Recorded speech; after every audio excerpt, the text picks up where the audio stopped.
Did you tweet out our show? Oh, my God. Oh, my God. My first miss. Every time you don't, from here on out, I'm calling you out. Yeah, that's fair. It's my He just hit his head. That's my like, first oh my miss God. since I'm back in town. Hey, well, I'm going to say this, though. I don't have my headphones on, so I can't hear you quite yet. But you never missed tweeting out Lucas and Buck show. Oh. I've never seen you miss not one time. So we're doing extra time to because you guys can't fill your 3 hours. So Since I don't have my headphones on, I want you to tell me how many times that I've texted you. The majority of the time, I'm going to say 98% of the time, I was right, because sometimes it's late on the thing. How many times do you think that's been? You know what? I don't have my headphones on. I don't want to hear it. I know you can't hear me right now, but I have it saved in the drafts, and I failed to set the reminder to tweet it. he failed to set. You can just time the tweet. You know that, right? Yeah, I mean, but this is an old person telling you this. Can't do it. I can't do it with a GIF. I had a GIF built into it. You can't time a tweet with a GIF built in. Not on TweetDeck. No, you can't like use a GIF or that kind of image. So So your saved GIF it in- usage is what's bamboozled you. Yes. No. Nope. Your mind did. Your mind did. You're right. You have never missed you and Buck show, but you've missed ours multiple times. I've texted you. I mean, it's so many I can't even count them. You're right. So He's got no excuse. So you know what I look at this is when I was Mickey knows this story. Baron Wortham, we replayed a play at practice 5 times after we walked through it before and went over it on film multiple times. We get out there live. He has no idea that we're running the play 5 different times in a row because of his boo-boo. And trust me, I wasn't saying boo-boo. Yeah, I was like, what are you doing? What's going on, Brother B? No, Brother B right now. You've been messing up. Get right here to the curl. That's me today. You need to get to the curl. On that particular play. So, yeah, he was being a huge ding-dong. Yeah, he was. We've all been there before. Yeah, Lucas probably told me something 50 billion times, and I couldn't actually grasp what he was telling me. If he asked us to do anything technical, I'd be like, sorry, I can't help you. Ding dong of the week. Put it in your back pocket. It's Put me. your ding dong in your pocket. You told me you were going to do better, so then I raised my expectations. You're right. I was shooting 100 since I got back. You were. You're doing a fantabulous job. I was like, this is what I'm expecting. But then you went right back to what you were. Yeah. Mm-hmm. Yeah. We bounced back. Just like Big B. He went back to just being who he was. We're really carrying the load here for these guys dipping into their 12 o'clock hour and tweeting our own gifts, GIFs. Extra time. Man, we're doing overtime every day. Okay, just for that then, let's make him give us a full update I gotta then. go ask Mason and the Cruz for my extra 5 cents that I deserve after this. So to that's split it, it's 2.5. 2.5 between us too. Yeah. And Lucas could pay us another nickel, so we get 5 cents each. Basically, a nickel from Buck and a nickel from Lucas. A bunch more nickels are on the table. If nice segue. Thank you. Words are my business. If Nashville can land this World Cup, Lucas, now it's a long time down the road. Ooh, but I heard you and Buck throwing out dollar figures like, okay, take the draft and then just explode that, even if you get the minimum of games. So what time is 4 o'clock today? 4 o'clock today, FS1 will have the announcement. We'll know one way or another if Nashville will be hosting games in 2026. So probably closer. What do you think? What do you think's happening? No idea. 50-50. FIFA. They're announcing who is the actual city. They're now 17 American cities are in contention, and could be 10, could be 11, could be 12 that will actually get chosen, and then the rest will be split between Canada and Mexico. What's your feeling on Tennessee, Nashville? Give me a percentage. What do you think? I am very confident in the case that Nashville presented. Oh, my. But I have no clue what FIFA side of things are. Oh, my. Nobody does. 50-50. I don't think we're going to get it. I think the stadium issue is keeping us from getting it this time. That's the question. I think if we had that all secured and knew it was going to be done and all the details about it and everything, I'm sure they probably sold that. It's a no-brainer. They should get it, but that may keep us from getting it this initial time, and we may have to wait till the next go-round. Well, it'd be a heck of a wait. Yeah, quite a wait. I know we all think. Do you want to deal? Just think if you've the World Cup. Do you want to deal with 2 stadiums over there and the the traffic that it's going to cause going around and back. I think and then they're going to say, well, you know what? I think we'll just go here where we don't have to deal with two stadiums next to each other. Parking is going to be a little fragmented and really messed up. It's a great place to have it. It's just not quite ready yet because of what they're going to do with the stadium and building a new stadium. Stadium will be awesome, but once they knock that one down, I think that'll be a lot better as far as facilitating all the things they want to do. That's just me. That's just my thought process. If I was sitting on their board, as much as I would want Tennessee to have it, Nashville, I would be like, if another city is just as good and they don't have any of those issues, they're going to win. That's the thing. I don't think another city is just as good when you look at the cities Nashville is contending with. Who do you think are the main contenders? You're looking at, because the LAs are going to get it, right? Like the Dallas, yeah, that is out of the question as far as who Nashville's competing with. You're talking about Cincinnati, Washington, D.C., Orlando, Baltimore. Those are the towns that Nashville is up against in this. Because if Nashville gets in, it's probably Grant Wall reported, one of the preeminent soccer reporters in the country, reported just the other day, Nashville gets in if the U.S. gets 12 cities. If the U.S. gets 11, he doesn't think Nashville gets in. Is Atlanta in it?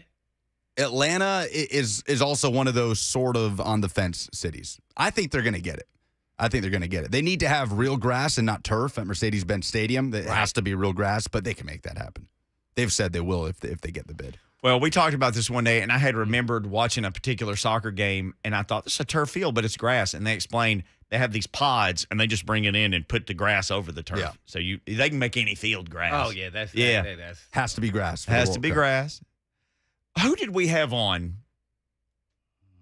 who said, and Lucas, I was asking you about this before we all came in here. Man, I know you're not asking me. Well, I didn't see you, so I'm asking you now.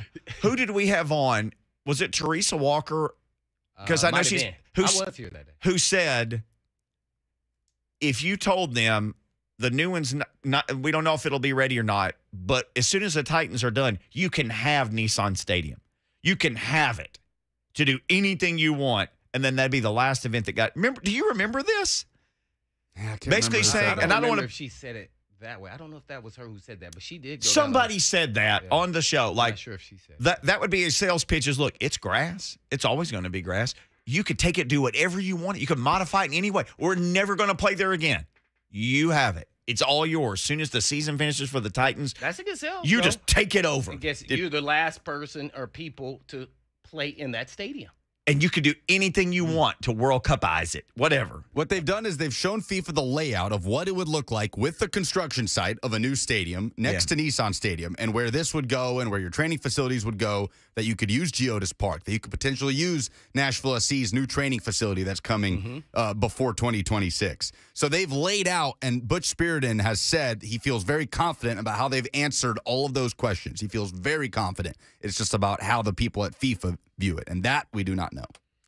How corrupt is FIFA these days? Do we need to arrange some kind of payout for this? Just perpetually. Yeah. No, that's a good point. Perpetually corrupt. I mean, what? Sepp Blatter is gone. He was the president. I remember Sepp Blatter, the all-time great name, Sepp Blatter. Yeah, he was the president that gave Qatar. I used to say people need to drain the bladder. Oh my! Thank you. I'll be here. Well, today anyway. Well, if it's here today. well, we're not paying no money to be getting that. No, I'm just saying if they're corrupt, we got people with money here. Yeah. Who do we need to pay off? No, that's a good point. I don't know how that goes for host cities. I know how that goes for host countries, and that's certainly how Qatar got their bid. Well, I don't want it if we got to pay people. What are they going to play at midnight there or something? Isn't it like 120 I have my degrees? Standards. I will be waking up at 4 a.m. 4 a.m. on November 21st to watch the opening match between Netherlands and Senegal in Qatar. Oh my! I don't know what. It's a Monday. I don't know who the Titans play that Sunday, but I'm waking up at 4 a.m. no matter what. Okay, so for I don't know about World Cup, I don't know about soccer guy or gal who are listening. What were the figures that you and Buck gave? I think that Butch Spiriton gave you guys. The draft made like 180, 190 million in direct spending, and if you got the minimum amount, which is 4 World Cup matches, it's worth over 600. Yes, and I don't have those exact figures in front of me, but yes, it is greatly multiplied. And then just the eyeballs in and of itself is a whole other thing. And I gave the World Cup final numbers in 2018 and compared them to the Super Bowl. It's like 5 times as much as far as international audience, and everybody kind of the detractors came at me with, well, that's the final. It can tell us that Nashville's not getting the final, which you're right, they're not. Over 64 World Cup matches in 2018, the average viewing audience was 191 million per game. Just for like Senegal playing Canada. That was the average. That includes the final, but it also includes every group stage game, every game that was so played. you get the huge bump at the end to throw in on top of everybody else's average. That was the average viewing. Like if I walk in a room with you and Will Bowling, I just kill the average age in the room. So, yes. But you get credit for all of that is what you're saying. Yeah. How many people watched the last game? The last game, 2018? Yes. 517 million worldwide. Now, that's people that watched and stuck around, right? Woo! The numbers from Statista was the company I got these numbers from. Statista. 1.1 billion tuned in at one point or another. Oh, so the Super Bowl can't even compete with Oh, this. it's not. It doesn't even drowns it. remotely Hammer hold a would say candle. you can't touch this. 30 outside of the U.S., about 112 million people watched That's- the Super Bowl last year in the U.S. Outside of the U.S., about 30 million people watched it. This Hey, is, we got breaking news here in the Zone TV chat. Tomahawk Chop 22, a noted soccer source with the Alabama avatar, says FIFA's already picked Nashville. It's been leaked. You know anything about this, Lucas? Because Tomahawk Chop's calling it. Yeah. Nick Saban must have told him. I don't know about no leaking by somebody who's got a blue check by. They can't be, He's got an Alabama logo instead of a blue they check. gotta have a blue check. Oh, Lucas looking at his phone. He's nervous. How nervous are you looking. about this? I'm looking. Oh, I'm so nervous. I'm so nervous. There's nothing bigger that you could possibly get. Like, you want to throw me Olympics? Like, no, there's nothing bigger on the planet that you could possibly get. Even if it's a group stage game between Paraguay and, Saudi Arabia or Croatia, it doesn't matter. I don't want to put this in the universe, but I'm going to. I'm just going to put this in the universe, Lucas. I'm putting it in the universe right now. Lucas is he's a super talented guy, right? Yeah. He's like a forward charging power in the sports world. Mhm. Here's what's going to Except happen. tweeting our stuff out. Other than that, he's terrible at that. Yeah. And then him and Buck ending their show on a reasonable time to, in their own window. Yeah. Here's what's going to Taking happen. advantage of old people. Nashville is going to get this, but by that time, Lucas will have like a part-time job as a minor league announcer for like the Smokies, and he'll have to go and do those games and not get to attend any of these games. No, that's not happening. You'll never catch me in minor league baseball. I mean, if people really, if people really can see his face when he starts explaining about the cup and everything, he is all in. Oh, I mean, gosh. it's almost like you're giving it a hug. I mean, it is a totally different Lucas. It means more to me than any sporting event. When on do the these planet. games get played? Wow. Like, what would the dates be? Now, I mean, what's today? June 16th? Right now. You are going to be like working with a college, and you'll have to go to the College World Series, and then you'll have to miss all of these games. That's a Because deal your breaker. career will take you away from it. This will be the first time in your life you've had to pick career over your rooting interest. What are you going to do? I quit. I quit. Yo, you can't quit at your job. I quit. I'll You'll find be something married else. by then. It'll probably be a little Lucas running Oh, around. yeah, I've been married to an orthopedic surgeon. I'll quit. I'll find something else. Wow. Boy, humble brag there. Man. I'm not. He's not smarter. missing it. He's smarter than he looks. He is. Just not smart enough to tweet for us. Other than that, he's smart. You know that man. we love you, You just Lucas. made us think of a topic, though, Lucas, because the way you've embraced this and hugged this and are so passionate about it and you can't wait. Like, I'm wondering what that is for everybody else, because I'm sitting here thinking about it, and I don't even know if I have that. Maybe I wanted to play on a Super Bowl team, maybe like growing up, or like, I just can't think of something in sports that I really said, man, I can't wait. I mean, man, I will be so jacked if this came to Nashville, or if I got to go to one. And I think that only for me is a Super Bowl. And it doesn't have to be football related, but I think growing up for me, I think that's where that passion at least used to lie. Until I went there and we lost. I have always wanted to go to a Super Bowl. We get to go to Media Row, but I've always wanted to go and like the Titans be in the Super Bowl. You know, I mean, I would love to go and see the Chiefs play You have never the gone Rams to or whatever. see No, any Super Bowl game. No, I never stayed for the game. You've been to. I go World to Media Series, though. Row. I've been to what? Been to a World Series? No. I've been to playoff games, but never a World Series. Not even a Cardinals World Series game. I remember you went to Cardinals playoff. Like, what moment at what sporting event would make you the most, like, it would be the most overwhelmingly emotional for you? Like, would it be. Yeah, that's something. Yeah, like the national anthem at the World Series with the Cardinals, and you're there with Rabble, right? Like something like that. Or would it be, something with Arkansas State? No, we've done everything that and I say we because I'm we for Arkansas State. We have made one NCAA tournament. I flew to New Orleans to go to the game. We got beat by Andre Miller in Utah. Had a good first half. We ran out of gas in a second. I went there. We got beat by Utah. So one time, and Michael Doliak, one time we made the NCAA. I was there. And then I went to all those bowl games because we're never going to play in the playoff games. So for us, it's bowl game. So I've been to all that stuff.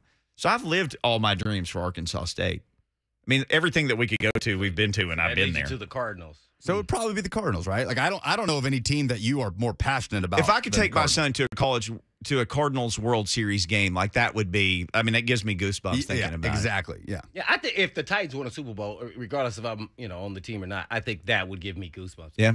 Or just that like moment of zen when the anthem is playing before the Super Bowl that the Titans are playing in, and you're there, right? Like you're in Glendale or wherever it is, and the lights are flashing in the stadium, the anthem's playing, Titans are on the field. Like just that moment. Or maybe it's the Vols in the national championship for a lot of people. And see if you're in. Or if you actually had that moment, which some Vol fans would say, some have. I mean, people younger than Lucas, a lot of them would have that memory. I know a lot of people who were at the game in '98. Older, not younger, who were there in '98. But yeah, not just to watch it on TV, but to actually be there and see your team. Well, we got a long time to get to stuff like this, but right now we got to get to John Glennon. That's right, JG joining us next, Lucas. Yes, sir. I hope that was the thumb. I saw a finger come up in there. John Glennon said to join us next. We'll ask him all these Titans questions as mini camps are wrapped up. That's next on Blaine and Mickey.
Blaine and Mickey, 104.5 The Zone, your World Cup headquarters. We'll be updating you on. Multiple people have said in the Zone TV chat that it's leaked, that Nashville's getting it. What? This is in the Zone TV chat, so it has to be true. Oh, well, Nothing credible has maybe come out about JG that. tell us.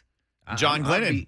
Yeah, He's like a season ticket holder for He's Nashville credible. SC. I bet he knows what's going on. JG Glennon, knows everything. That's why we have him on. 100%. So have you seen any leaks about Nashville getting Don't these let me down, World JG. Cup games, JG?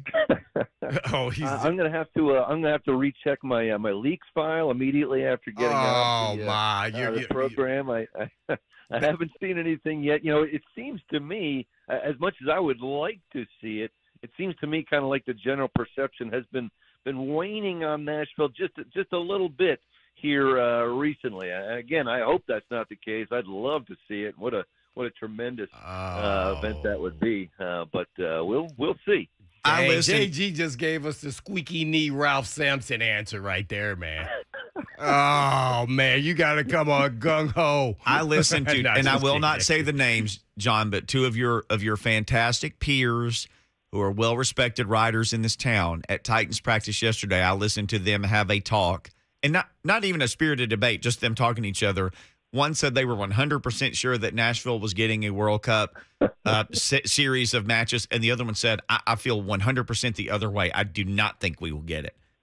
And these are two people I respect having a conversation. One said, we're getting it. The other said, no way. Right. Okay. It's definitely all over the map so far. Yeah, there's plenty of disparity. There doesn't seem to be any significant agreement, among any group of people. So, we'll have to hold out. Like I say, I'll check out all my great World Cup sources as soon as we get off here, and I'll report immediately back to you guys on what I hear. Thank you. Well, we were discussing a little bit before that. I'm gonna give it the bucket list kind of deal that you've always dreamed that you could go to, that you haven't had a chance, or maybe you have already had a chance to go to a sporting event, game. I don't know, a championship, college game in Virginia, or, whatever it may be. Kind of tell us if you've done it or haven't done it, and wish you could do it, or watch them play in it. A bucket list for any type of sports, you mean? Yes. Anything. Yep, anything for you personally. Mm-hmm.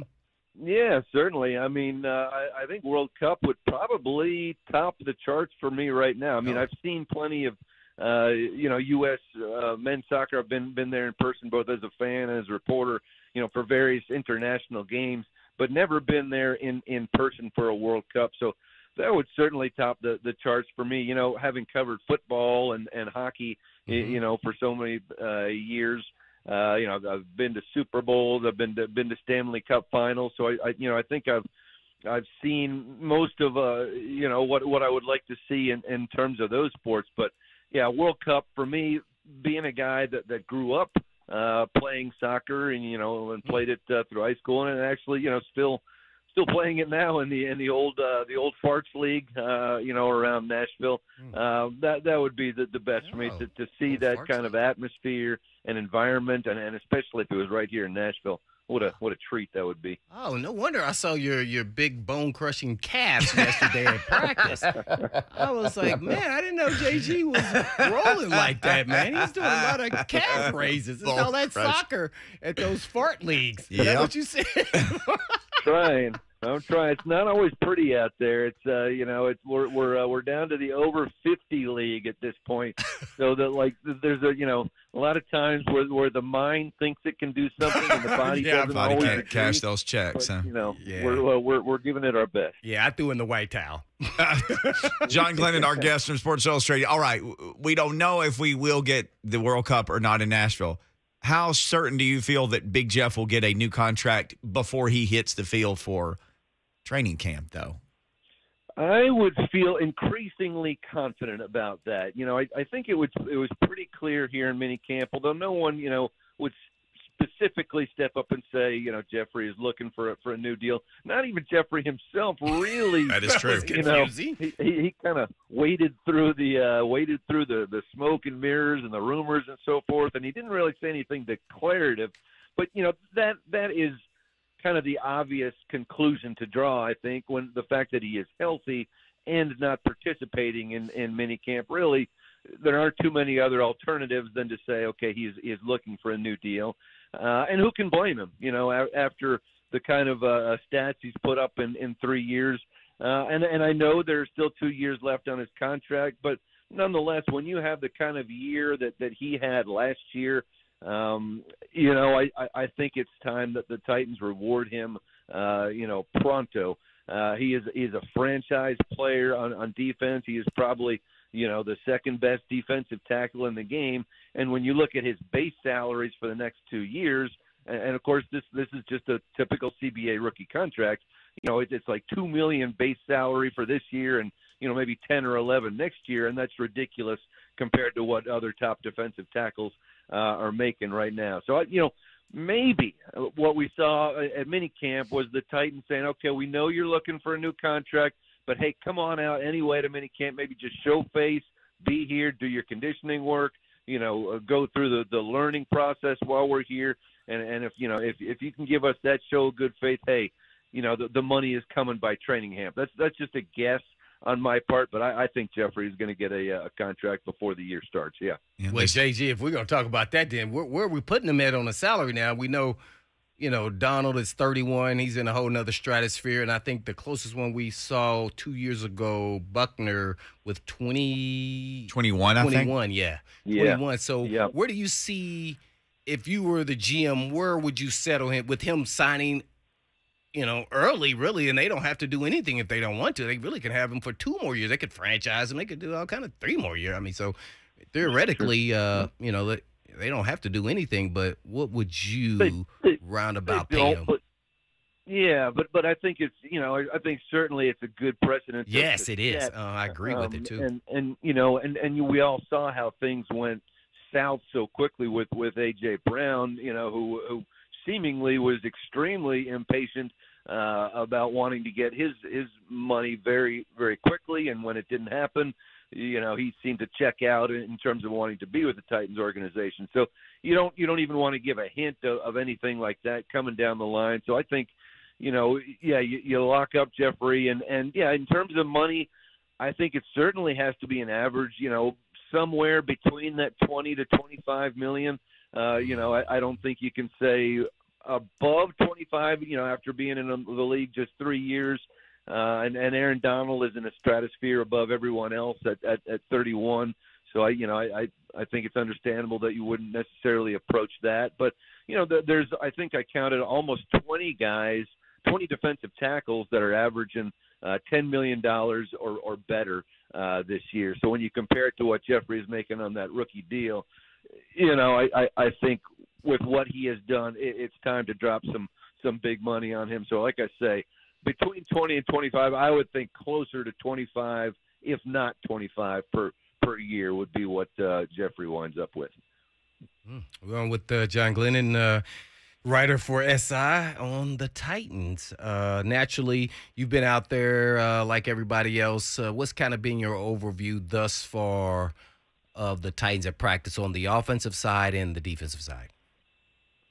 Yeah, I think we've seen some encouraging things for sure. And I think one of them, the most is, I think it's been a very kind of clean, crisp, performance by Ryan Tannehill so far. And you can only see so much during an off season, obviously, but not only kind of what he's been doing on the field, which has been very good, but he strikes me as just kind of like unburdened, kind of a new liveliness to him, which, he probably talked about earlier in the year when, going through some therapy and working out that the troubling season last year and the loss to Cincinnati. So I think there's, reason for encouragement on that front. If you're looking for a good rookie story, everybody's always looking for a good rookie that's story. Mickey's specialist. You got to love what you've been seeing in the tight end, I think, so far, Chigo Okonkwo. Just really been flashing. And again, the pads aren't on yet, so these are basically passing drills. But still, when he has been making as many good catches, getting open as often as he has been, and getting open in the end zone on these red zone drills, I think it's a really encouraging sign for him. The biggest test then will be to say, okay, once the pads are on, Chig, you're about 240 pounds. Are you going to be able to hold your own blocking? Because we know how important that is for the Titans as well. And maybe if there's another good indication, I think, some of these guys that are coming back from injuries. Well, Robert Woods, to me, I am no doctor, no medical expert, but to me, I'm just highly impressed by what I'm seeing, considering this guy is coming back from a torn ACL last November, and he's running hard out there. He's cutting. We saw him a couple of times yesterday. He landed on kind of the one left foot and one leg coming down with catches, no problem. And some of the other guys too. Caleb Farley's been so good to see him out there on a regular day-to-day basis again as he gets ready to compete for a starting position. And one guy that's a little bit forgotten too, Rashad Weaver obviously missed almost all of his rookie year due to injury, but he's been back out there again. And again, not saying that you're saying, oh, this guy is certainly going to be a Pro Bowler this year, but just to see him on a regular basis again and not worried about the injury, and you can sort of start to tap into that potential. So those are some of the kind of the better things. I'll toss one more in there. Everybody likes a good underdog story, right? How can you not be pulling for a guy like Josh Malone, especially here in Nashville? Guy from up the road there, basically in Gallatin, a UT guy. Didn't play at all in the NFL last year. Played on some practice squads, but didn't play in an NFL game last year. And just getting all kinds of praise. Rob Moore said he's been ecstatic about what he saw from Josh Malone, and certainly has been flashing, making some really nice catches out there. So maybe he is a guy that, with his size and potential, could make a run there, towards the bottom end of the depth chart at the wide receiver group. So he's a guy to kind of pull for, I think. Well, I'm glad you brought him up. I think we're going to have him on a little bit later on the show. But I think Burks' injury has kind of opened the door, even down the depth chart, for him to get more reps and kind of build that confidence, not only with his quarterback, but with the coaches. Because, the times I was out there, I think he caught a couple touchdowns each time. I mean, I know last series he caught a one-handed one. Mm-hmm. And so we're seeing consistency week in and week out. Not to say he's going to be a starter or anything like that, but he's showing that he can go out there and compete. And when given opportunities, he is making plays. So that's exciting to see. But we have to get into Burks and what we're not seeing. And we're not just seeing him out there. Sometimes he's not even on the field. He's on the bike or he's inside. So how concerned are you concerned at all, or how in-depth do you want to be with where he's at? Because we all know as rookies, there's a maturation process, and every rep loss really puts you further back when the season and preseason starts. Yeah, I absolutely agree. I would say it's certainly kind of a mid-level concern, is kind of the way I might phrase it right now, because yeah, I think especially, when you're a rookie and everything is learning and every rep that you get out on the field is so important.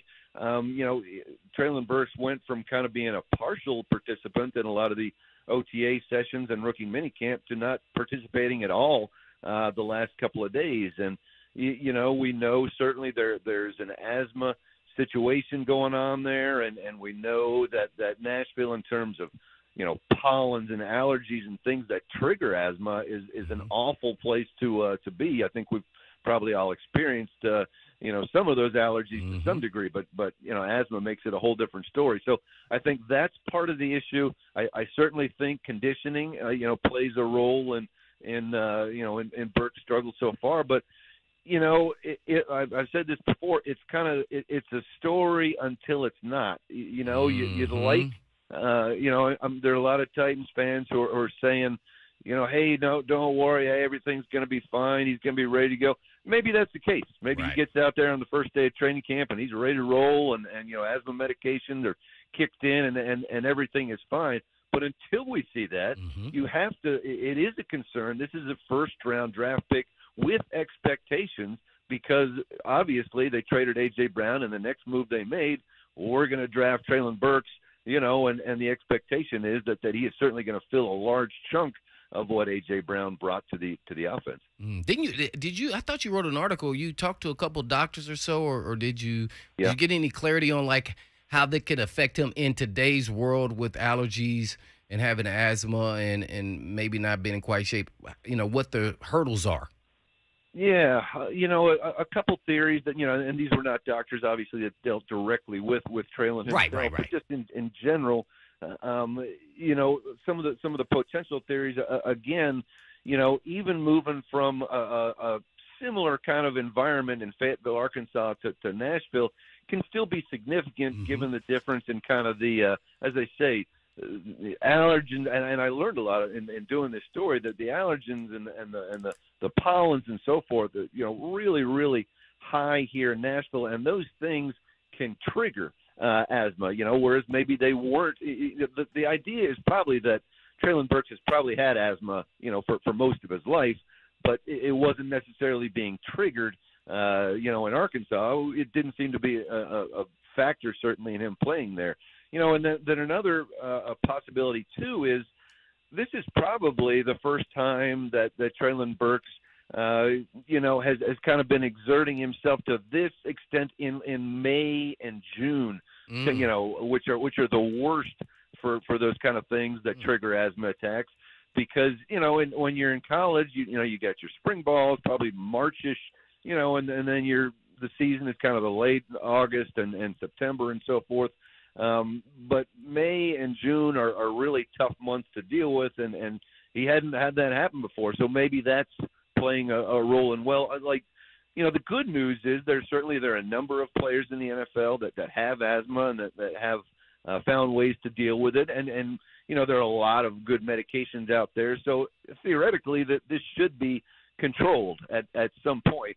To me, it's I guess a little surprising that maybe we haven't seen it more controlled. That Treylon Burks wasn't on the field at mini camp at all. But again, you have to hope that things will change by the start of training camp. John, we got like 30 seconds before we got to let you go. Knowing what we know now and looking ahead to training camp, what is the biggest Titan story that you'll be watching going into training camp based on what we know right now? Well, we just touched on two of them. Treylon Burks, yeah. how he'll start out. Jeffrey Simmons, does he have that new contract? If he doesn't, boy, what's his situation going to be? Is he practicing? And then in terms of maybe one more position group to really focus on, I think the offensive line, there's still some unanswered questions there. We don't know for sure starters at left guard and right tackle. So I'm eager kind of to see the competition at that spot and whether any new players are brought in for the offensive line as well. Yes, sir. JG, good stuff, man. We'll talk to you soon, and good luck to you and all great soccer fans for this World Cup bid coming to Nashville. I'll be paying attention later today for sure.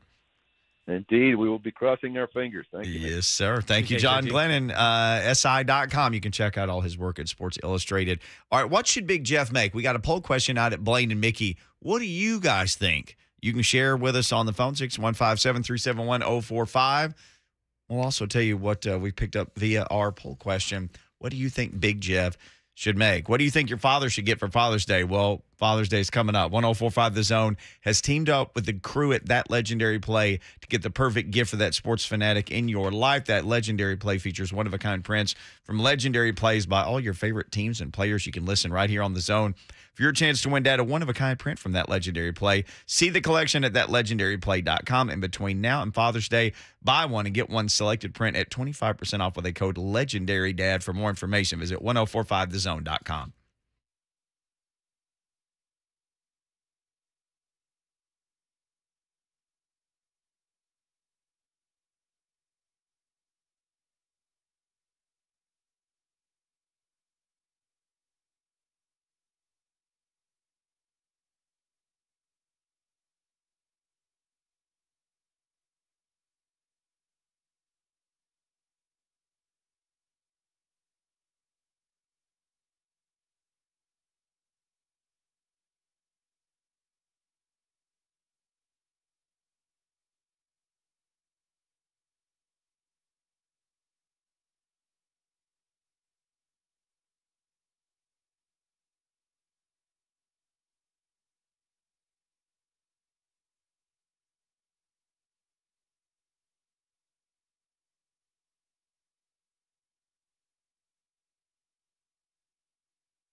Blaine and Mickey, 104.5 The Zone.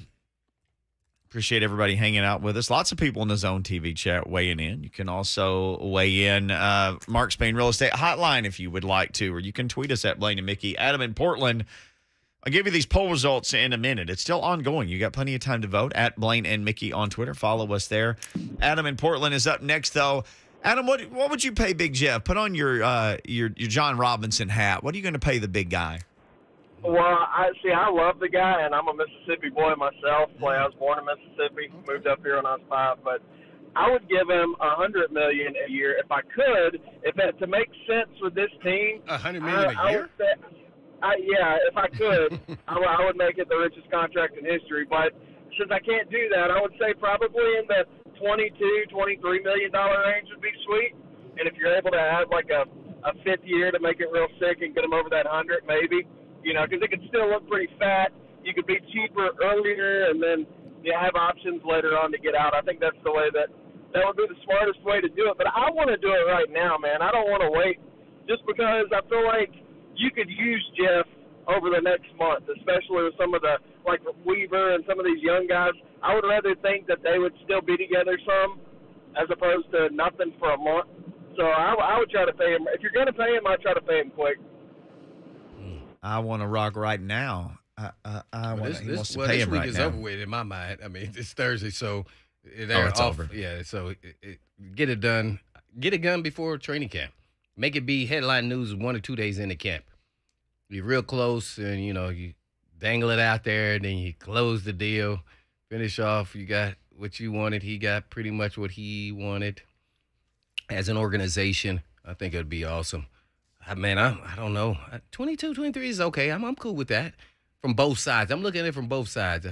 I feel like the Titans should feel like they should get somewhat of a discount. I do.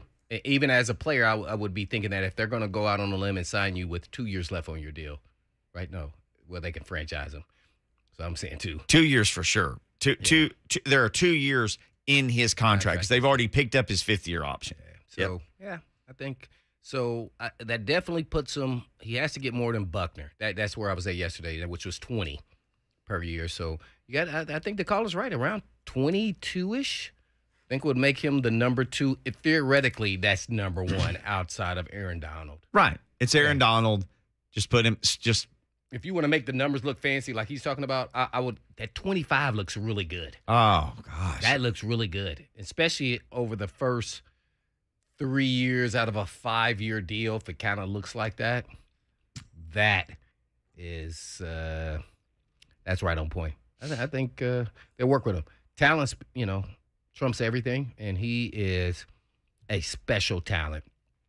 And that's why I was leaning towards him than A.J. Brown when I was using the comparison of who would you sign. Well, only Brown one or the other.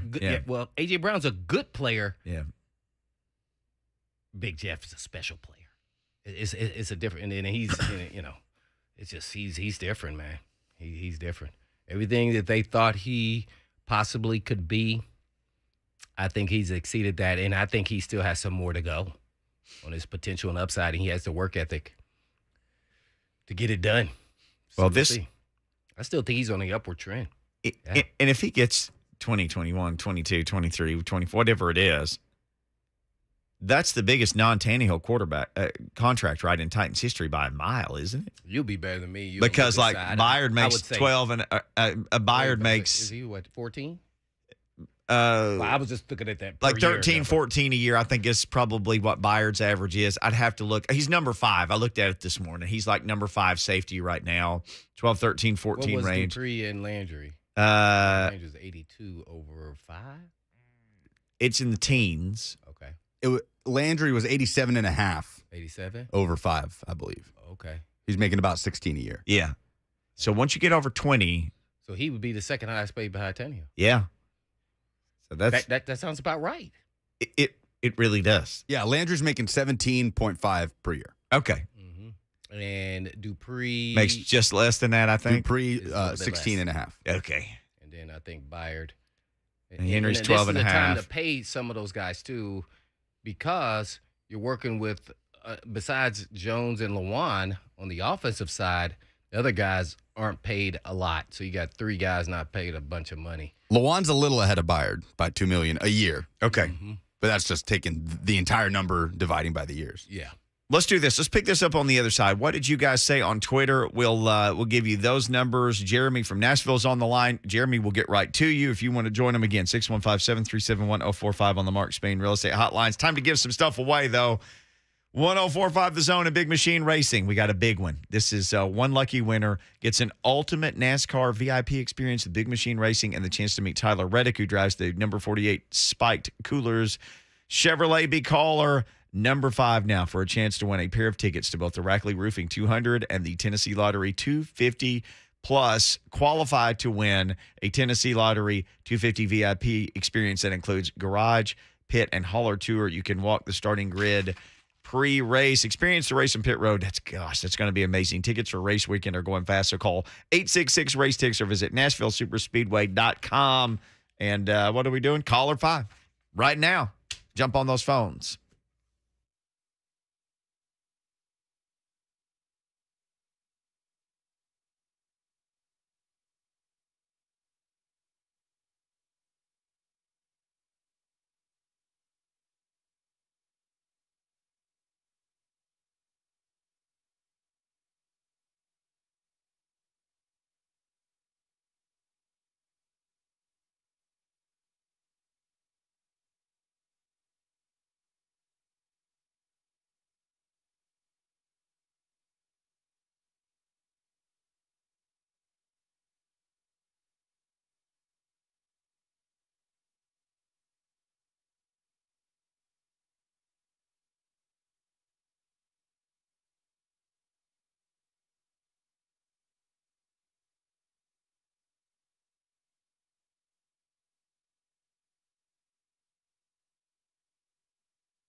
It is 2:01. Good afternoon. I'm Lucas Panzico. We are 2 hours away from learning if Nashville will be a host city for the 2026 FIFA World Cup. 17 American cities are in contention. As many as 12 reportedly will get games. Butch Spearden of the Nashville Convention and Visitors Corporation will hold a press conference at 5 from Nissan Stadium reacting to whatever happens.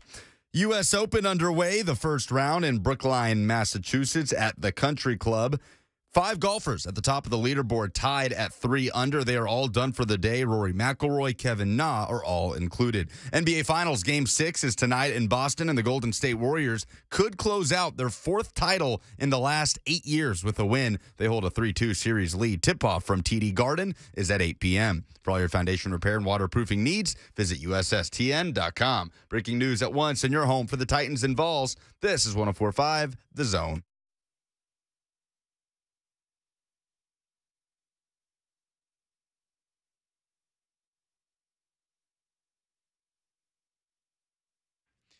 Blaine and Mickey, 104.5 The Zone. Happy Thursday to you. It's hot outside. If you're working outside, it is hot. Be careful out there. Be careful. Take some breaks. Drink a bunch of water. Do whatever you got to do. Water. Blaine's getting hydrated here. We started the show talking about this. We're less than 2 hours away now from a FIFA announcement about World Cup sites. Lucas Panzica is our World Cup correspondent. I know we're talking a whole lot of Titans. We're going to get right back on the Big Jeff stuff. Jeremy, we'll get to you in just 1 second.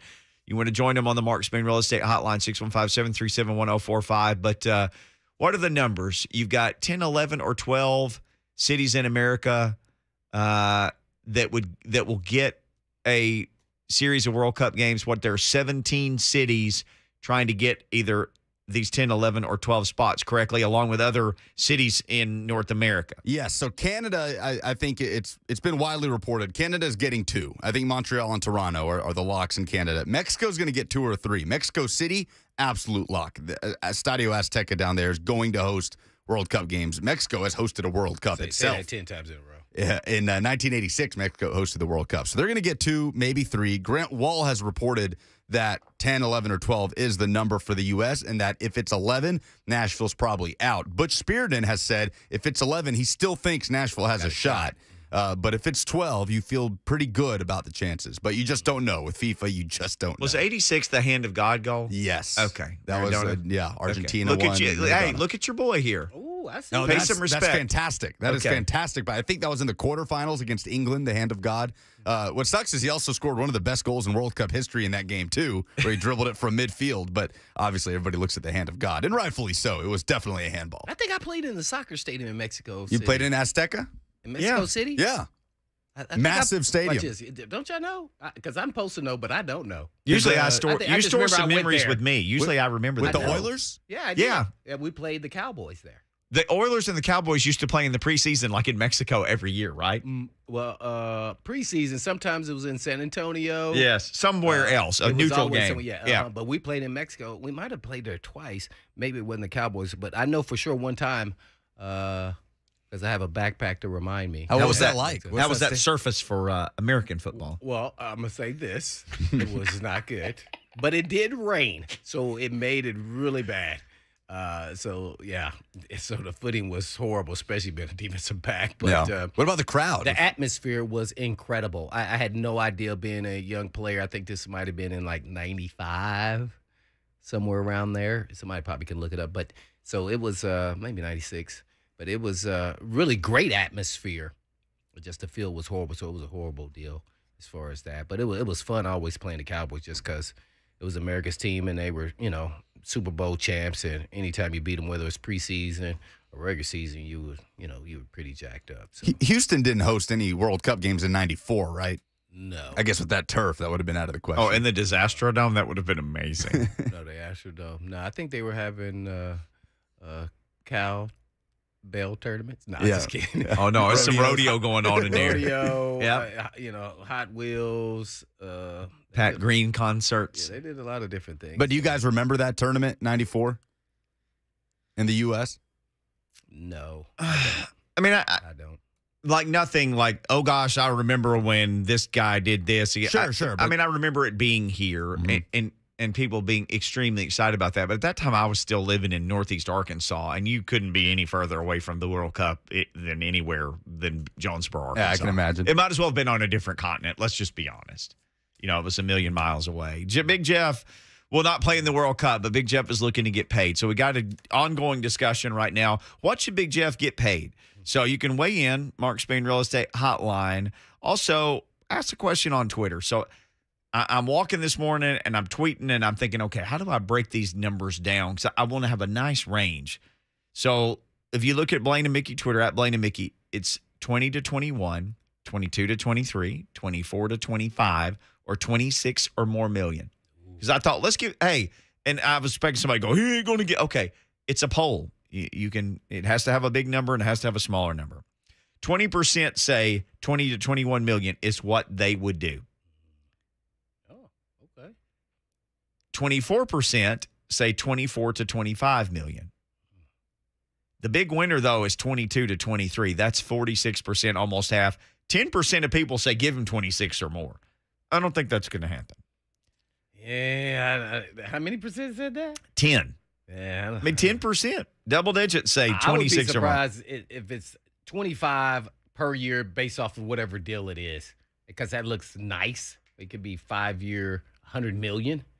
And then, it could be escalators in there where is over the length of the contract, the salary gets higher and higher and higher. Oh, so at the That's end. what I mean, not escalators, Yeah. but the salary. The way it's escalates. structured. Mm-hmm. Like first year, it's a low salary with signing bonus, but the yearly salaries get bigger as it goes on. Yeah. Mhm. Oh, yeah. But it averages, it looks good. They want to look good on their side with the Simmons crew. And then the Titans want to look like it's a great deal as well. So it could look like that, but that's my limit right there, 25. But I would be trying to get him around the 20. I'm with the audience there. 22, 23. That's the clubhouse leader. Got to be a little bit higher than Buckner, who got it 2 years ago. Got that contract 2 years ago. Like some 84, right? 4 for 84. Yep. So 21 per. Let's get to Jeremy. Was kind enough to wait. We'll get to Jeremy. We'll get to Larry. We'll get to you if you want to check in. Jeremy, thanks for holding. Yeah, one quick point, though, I want to say that we talked about off air, and that is that D tackles' salaries don't really escalate a lot. Right. You have to be an elite guy to get to that level. So those guys who are at the top in the teens, high teens, and low 20s, there's not a lot of guys that are going to pass them. So it won't be like the quarterback and say Kirk Cousins is making more than, Tom Brady or something because he was the next guy up. It kind of doesn't work that way at the D tackle anyway. It hadn't yet anyway. Just again shows you how special any D tackle is to be worth $20 million. Right. Just to be mentioned D tackle and 20 plus million. You're special. Yeah. Most of the time you're in the high teens. Yeah. No, this really guy's good in the high player. teens. Yeah. Mm-hmm. All right, Jeremy. Appreciate Sorry you about holding, that. man. What are your thoughts on this? Thank you. Hey guys, if I'm John Robinson right now, I'm saying 3 years, fully guaranteed, $18 million a year, and then you show up on training camp day in July, whatever that is, and we give you a $15 million bonus. Well, you usually get that when you sign your contract. Yeah, you get So that when you sign. Okay. All right. So he's saying 18 per. Oh, But does that include the $15 million that he was given when he showed up? Does that not include that? I don't know exactly if he knew exactly. Because 3 times 18 is one number, and then another 15 is a whole nother number. That's 54 plus 15. That'd be 69 million. Let's just say 70, make it easy. 70 for 3 years. Yes. Which is an average of 23 and change. So when you add his money up, he in a roundabout way, he may have just nailed that because that's 23 and change. Yeah.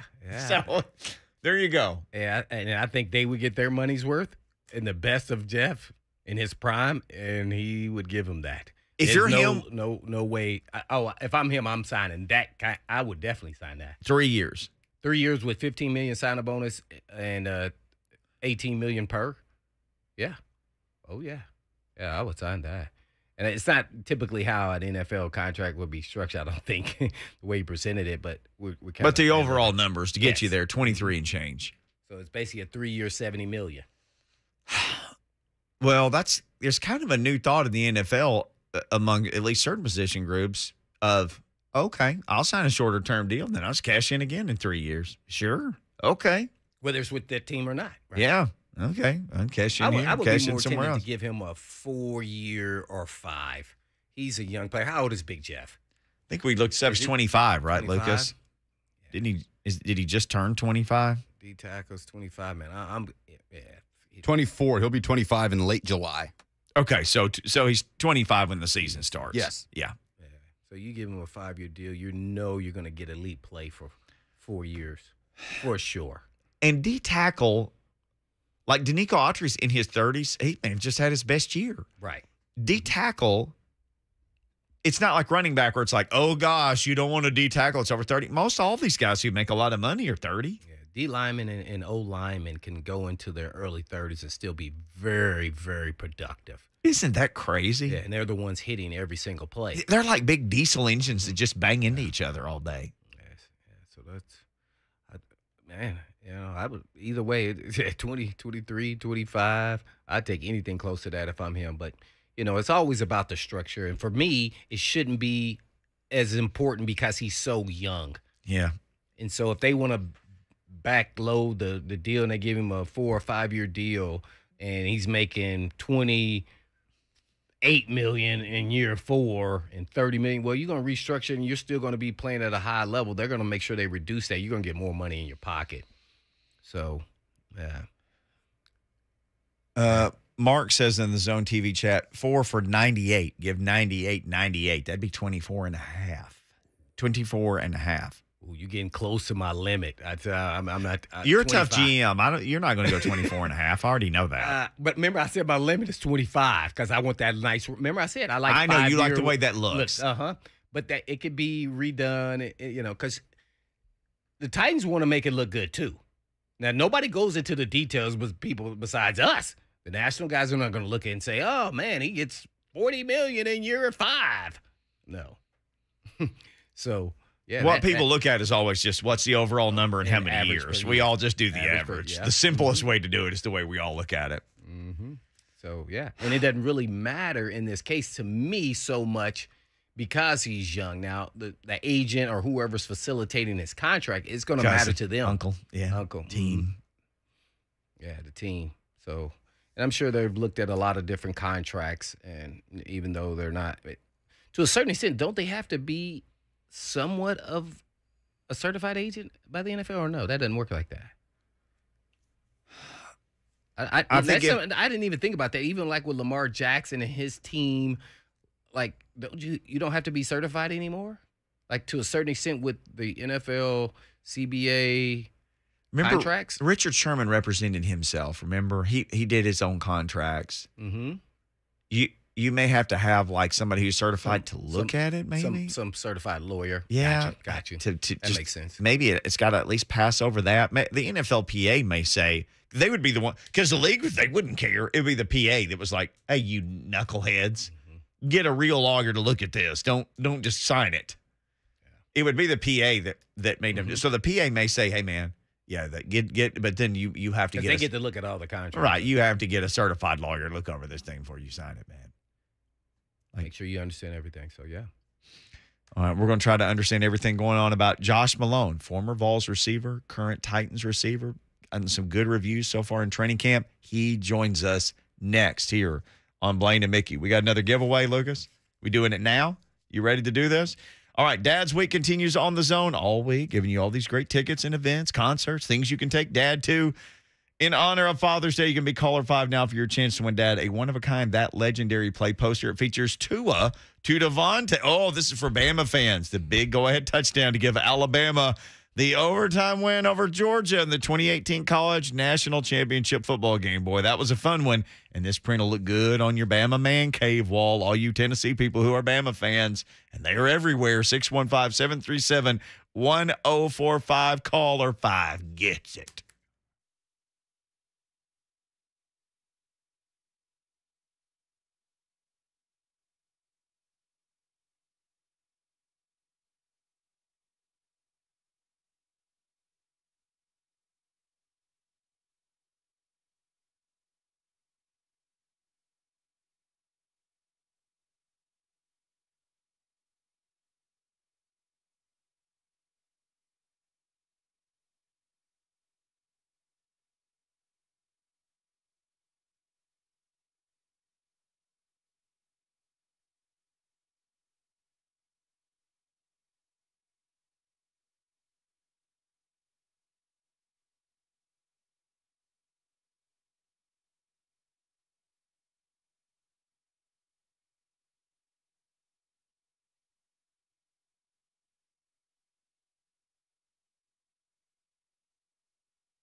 Blaine and Mickey, 104.5 The Zone. Man, mini camp rocking and rolling for the Titans. A lot of receivers trying to vie for a spot. One of those guys, former UT player. Got Josh Malone on with us, former Vol, Station Camp. Now he's with the Tennessee Titans. Josh, what's going on, man? How are things treating you? You enjoying playing ball in all this heat these days? You know, it's fun. You know, it's hot, but, you know, that's part of the game. So, you know, I'm just going out there trying to get better every day. Whoa. It's hot, man. I was out there today. It was scorching hot, man. So are you a cold tub, hot tub, or a no tub at all when it comes to recovery and getting your body back right? I'm a cold tub, hot tub guy. That's what all the old heads say that. That's why all the old heads say that they kept their bodies right during their career. So if it's not broke, you know, don't go away from it. So, you got any secret that you want to unveil to us that you also do to make sure you get your legs primed for running? Because you basically right now you're a track athlete, man. That's what wide receivers are, man.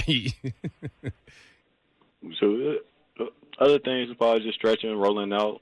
Hydrating is a big thing, just so you just avoid like the muscle pulls and stuff and being dehydrated. So it's just a lot. Diet, make sure you're eating the right stuff, you know. So, like I said, former Vol, graduated from Station Camp. What's been the wildest thing for you so far about literally playing ball in your hometown for your hometown team? What do you mean by like the wildest thing? Like where you practice and you're catching passes from Ryan Tannehill, then like you go have dinner with your parents or something like that. You know, I don't even see that as wild. I really just see that as a blessing to be able to be close to home and just be able to be close to family and friends and just be able to fellowship with your like whole support system and be back home. I see it more as a blessing than a wild thing. I'm very grateful for the opportunity to come back home and play. Yeah, we interviewed you. I was in like a scrum of people, I think, after one of the OTAs, and somebody asked you about it, and you said, I literally grew up like 10 miles from here, like 10 minutes from here, you know? And not many people get to live this experience, man. It's just crazy.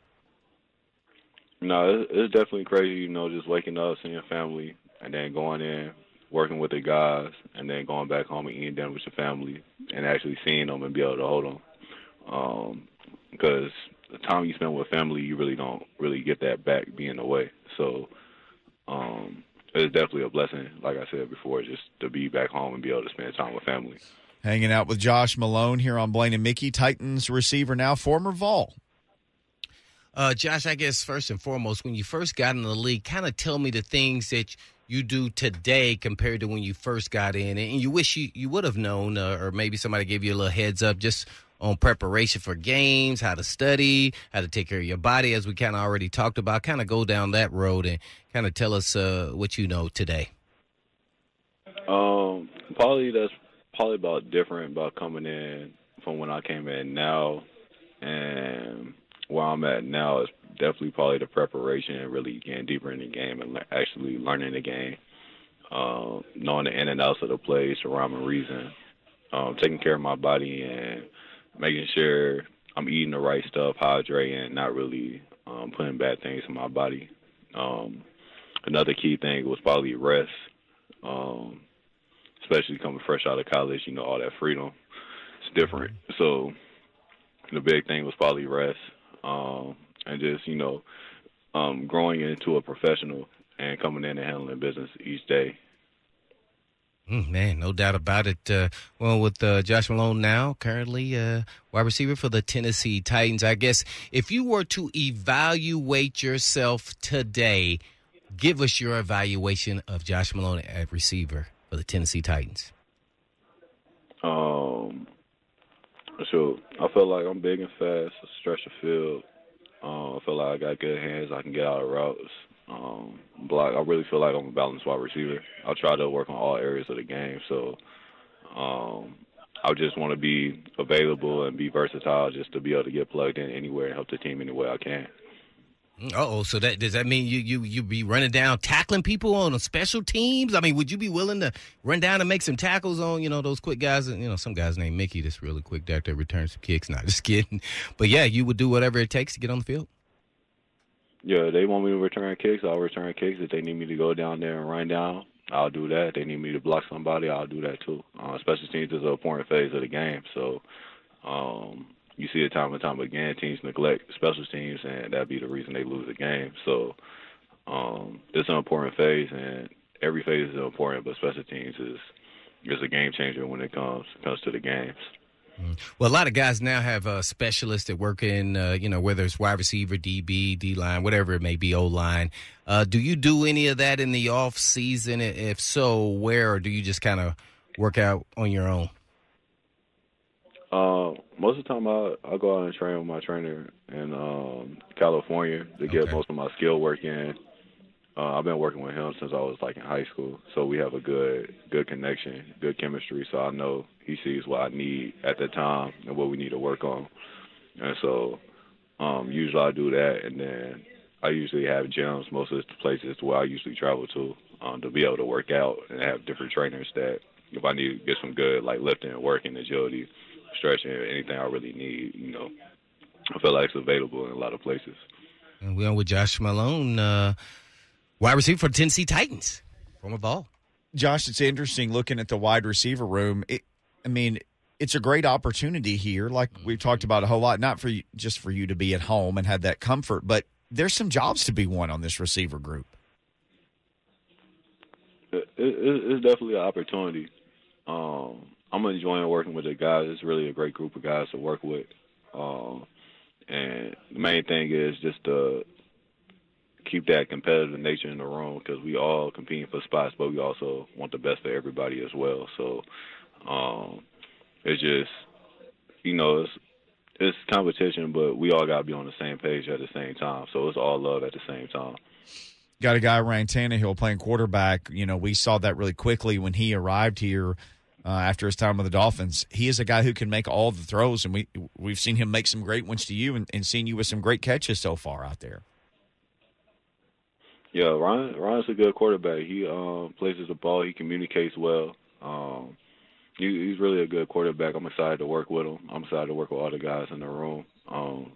And I just want to keep getting better and keep cleaning up the picture for him so he can have, instead of making hard throws, I hopefully can give him more room to make easier throws. So.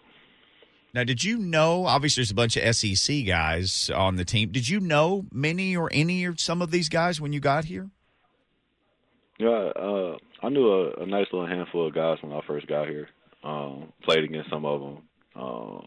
I actually been on some teams with some of the guys as well. So, it's really a great team. The chemistry is good. The locker room environment is great. It's just been a good experience being here so far. Josh Malone, our guest, Vols receiver, former Vol. I guess he's a Vol for life, now working with the Tennessee Titans. Well, we're trying to get to know you a little bit, Josh, so kind of tell us what's a series you watching on Netflix or whatever. What do you do in your free time, man? Sure, to be honest, I really be on the game, but if you want to know, shows I like on Netflix, be like Stranger Things, Ozark. We on Hulu. I'm probably watching Atlanta, Snowfall. Oh, yeah, I'm in that Snowfall. Yeah, Stranger Things, too, yeah. Yeah, so I really like dramas, really intense shows that really got, some meaning and some messages behind it as well. So I love music. I love to read. I'm really a reserved guy, so really like to keep it simple. All right, well, that's cool, too. What kind of music you listen to, let's say, getting ready for the game, and then when you're just relaxing at the house? So if I'm just relaxing at the house, I'm really like an open book to music. It matters really what mood I'm in. It's all genres, but typically I'm probably listening to R&B type vibes when I'm at home relaxing. And then probably before the game, probably rap. Right now, if I was going into a game right now, I'll probably have ESTG on there, Babyface Ray, Lil Baby. So it'll be some type of artist I'll probably listen to before the games.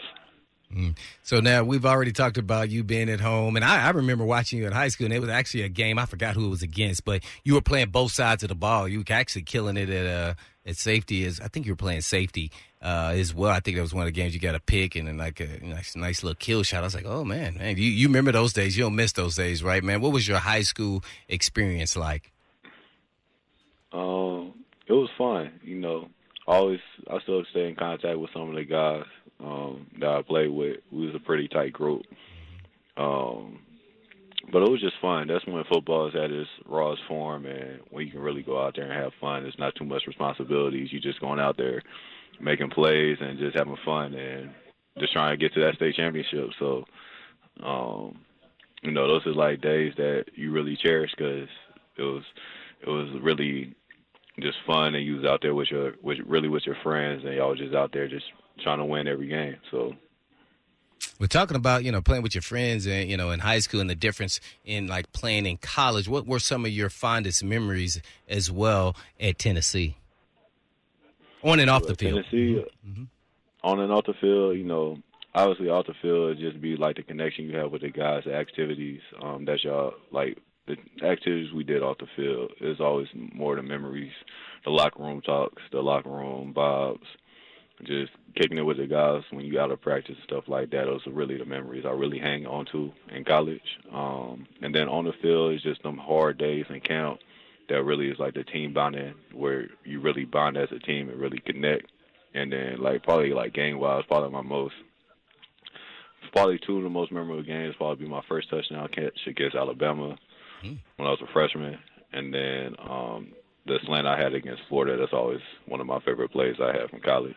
So, man, I remember your career at Tennessee, and I may be remembering it incorrectly, but kind of take us through. I thought you came out early, how that you came to that decision and really decided to, this is the time to come out and kind of, we want to help out all the young guys and how you make those kind of decisions and what went into it. Really what went into the decision was I really felt like I had a better opportunity if I left instead of just coming back, just because of how much change was going to happen. The team wasn't going to be the same. It was going to be a younger team that was going to go through growing pains, which we actually saw the next year after that. So, the main thing was, I was with Dobbs, basically the whole 3 years, and then it was my main quarterback leaving. I was going to be with a freshman quarterback. So, I know the big thing is production, especially going into the league, and I had my most productive year that year, so I felt comfortable leaving and just taking the chance and taking the opportunity just to come into the league and improve myself here, no matter the journey. Cool. Josh Malone, our guest. You mentioned Dobbs. What's the craziest thing? Dobbs was like Houdini. It looked like 6 people were going to tackle him, and then he'd be running down the field or throwing a bomb to somebody or whatever. What's the craziest thing you ever saw Dobbs do? So probably the craziest thing I'll probably remember him doing was probably I want to say it was probably that play he had up the sideline in the bowl game. I want to say it was probably against Iowa and Northwestern. It's one of those games when he was juking everybody out, was ducking, and he tiptoed up the sideline and dove in with the football, and I was just looking like, can't believe you just did that, but hey, nice play. He had several moments like that. He had Dobbs was a magician in the pocket. How he used to operate in the pocket, dodging all those offenders and delivering the ball down the field, a catchable ball down the field. I don't take for granted for what he did back there in the pocket, because he created opportunities for us on the outside, and he put us in position to win a lot of games. So. He was a great quarterback for Tennessee. All right, I know we got to let you go, but on the way out, are you excited about Josh Heupel and his era and what you're seeing from your Vols right now? You think they can have a great season this year? Yeah, I think they going to have a really good season this year. My main thing is I just want to keep seeing them take them steps. I was very impressed with their style of play last year and how they just played and the energy, and you can tell they was out there enjoying and having fun no matter the outcome of the game. And so I just want to see them keep building and just get the program back to where it needs to be. So. Well, Josh, we know you're busy. It's great catching up with you, man. We wish you the best of luck. It's been fun watching you at these OTAs and mini camps, and can't wait to see what you do in fall camp and once the season gets started. Thanks for the time today. Yeah, man. Keep it easy on the DBs, man. You catch TDs every day, man. Come on. Man, I cannot do that. Appreciate you, bro. Thanks, Josh. We'll talk to you soon, man. Thank you. Yes, sir. Titans receiver Josh Malone right there. Yeah. Having good practices, man. Back to back. He's stacking them up, man. he has shown a really nice ability to catch the ball in traffic, catch the ball down the field. And as we all know, there are some opportunities. There's some opportunities to make this team. Absolutely. So it'll be a lot of fun to see what ultimately happens with him and this wide receiver race. Blaine and Mickey, be right back.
Josh Malone's got a real chance of he's got a real chance of making this team. A lot of people like what they've seen of him. Out there. Yeah.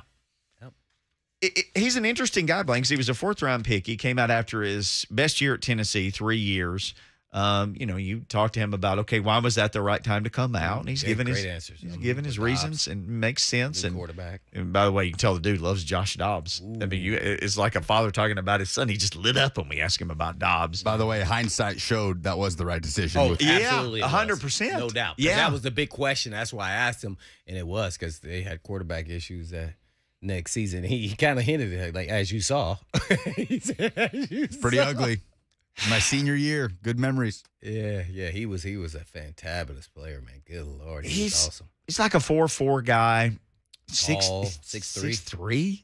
6'3", 205 ish, I guess, somewhere in that range. So he looks the part. Yeah. I mean, he got drafted there, so it's about opportunity. I think he got injured, banged up. So you just never know. Sometimes right time, right place, system. There's a lot of things that help you out along the way, and I think it's going to be competitive because McMath, Fitzpatrick, and Josh Malone. Who wins between those 3 in my mind is going to be the guy that's probably getting some tick. Cody Hollister might be the other guy. And that's right. He hasn't been there. Your guy. That's why I didn't bring him up. He was out yesterday. Yeah, he was. It was not biking or whatever he was doing. Oh, okay. Conditioning. All right. Yeah, I like him. I think you always know what he is. Yeah. But those 3 being with the background and the draft pick, they're expected to have more. Mm-hmm. There's no pressure on Hollister. Those 3, I think, whoever pulls away from that pack right there will be the guy that gets the tick at the end of the receiver rotation. I really believe that whether it's 4, 5, 6, or however you want to look at it, because he's making plays every day. I mean, every time I've been out there, I've seen him score a touchdown. Yeah. And I mean, it's kind of in a spectacular manner. And, so you could always say, who was he going against and those things. Well, those guys are back in the rosters, and most of them have been in this league and played. He's going against his equal on the roster. Right, and he's making play. I mean, the one-handed grab for a TD, to jump over somebody's neck, make a play, high point the ball. I mean, yeah. So, I mean, only thing I haven't really seen him is I haven't watched him closely is just route running, and is he precise on those things? I think those are the hardest things to get when you're a tall, rangy guy, because it's just easy to read you when you drop your hips and you're going into your planting breaks. So if he masters that, and he's been in this league, I would assume that he's better than most. So you got to seize the opportunity. I think he is. And when you hear Rob Moore talk about him, talking about he's elated at what he's done so far, whoa. And that guy played in this league now. And he was a pretty good player. Yeah, for a long time. Yeah, and he was a precise route runner. So that's why I'm always watching their drills and what they do and their get off and route running. That was his specialty. Because he wasn't a deep threat. He was a route runner guy. I'm going to have you running in circles, Blaine. Early in my career, yeah. Did he make you run in some circles? Oh, absolutely not. Absolutely not. No, Well, I think I got me a nice little pick, one of my few picks there. I jumped up out that's on one of my cards there. Jumped out to show my vert. Oh, I like that. Yeah, D-Walk watching me. I said, you see how I got D-Walk? He said, man, I didn't even know you could jump that high. I said, man, come on, man. Would you jump at the combine, though? You told us like 40. Nobody guys are talking about that. You were like 40 at the combine, though, right? Come on, man, 42 and a half. 42 and a half. I don't want to shortchange it. Come on, 40, man. I know, give you the full jump. I'm on bird 360 dunking, man. Come on. 42 back in the day. And a I half. don't want to have people call in here. Well, yeah, because I have no video of it. But oh man, if anybody wonders about your vert, all they have to do is look at, and this is recorded history. Yeah. Whoever took this picture, you need to pay that guy. Oh yeah, you jumping. My man Walker. George Walker took that. Oh, absolutely. Well, I mean that doesn't surprise me at all. George is taking all the great his cousin was Skywalker. So, picture of Blaine. In a game against the Jags. Was that the game against the Jags? Oh, yeah, that was the first half. Yeah. I always say that I was on my way up still. Reason why? Because I could tell Brunell was trying to throw us around me. Yep. And I then put my hands down to slow my, jump. I was going to try. This game was finished there. That was the last play. It was 4th down. Lucas, you ever have to put your hands down and keep them jumping too high on a play in your soccer career? Absolutely not. Where you had to like slow down jet fuel? Yeah, he backed up the goalie. He did one time when the goalie ran out and then they tricked him and then they kicked it. He said, "I got it." Nah, they can't even do that. But yeah, man. So hey, Malone is impressing. I'm impressed. So I want to see him do it and continue to keep doing it and see if he can. When pads come on, how does he look when the pads come on? And then you say, okay, now I want to see him going against maybe some starters. Yeah. Well, he's getting one rep. I mean, he's. Wait, I don't want to say anything. I can't. He's playing a lot with different personnel groupings. Don't unload state secrets. The way they rotate the receivers, sorry. it's kind of it could be the third string guy is going with the first group. I always kind of like how they do that because they don't know who may be in the game. I mean, we could say, well, I've seen Kinsey out there doing work to me out there, with a lot of the guys that's been playing for the Titans. So, and I like what I've seen out of him, to be honest. I would say right now, I would feel like he's ahead of Kyle Phillips. Mm-hmm. And, my man, what's his name? I want to say Kiki. What's his name? Okonkwo?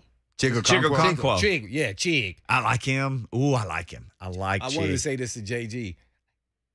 JG's calves should be on Chig's big quads and hamstrings. Those things are mammoth. I saw him jog across. He went from one group of where they were running plays at one end, and he came down to the kind of the starting groups. Mm-hmm. And I was like, whoa, they look like some tree trunks. They look like two giant hams. Oh my! Yes, it looked like, man. Hey man, somebody's gonna put that on the grill. I mean, he was thick. I was like, man. And I know you're a butt guy and a thigh guy. Mm-hmm. I was checking him out. That's like you're born with that or you don't have it. Like you can do all the squats in the world. I'm sure he's doing some squats. God made him like that. Ooh, man, he looks like a specimen. When they say this is what it's supposed to look like, that's what it's supposed to look like that. He's got some giddy up too. Yeah, he'd be like, oh, you little fella. He'd give me the buck. But bam, I'm open. I do want to see though, how does he throw that weight into other people when the pass? I want to see I want to see that. Like, what's that look like?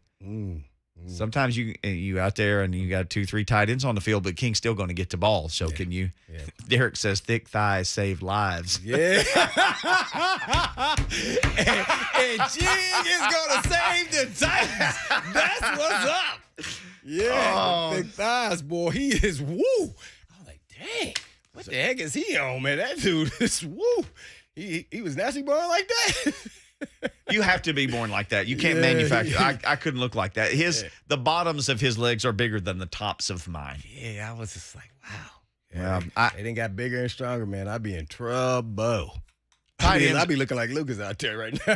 People need to get used to it because the tight ends, we're going to be calling their name a lot. They need to get used to it. That's going to be a big part of what happens this year. It just feels like that's going to happen. But right now, it feels like it's time for us to get out of here because it feels like 3HL's coming up next, and it feels like Lucas is either going to be real happy at 4 o'clock or real sad because the World Cup announcement coming up in a little over an hour. Yep, so tune in to 3HL to find out. Do it. Yep. In the meantime. In between time.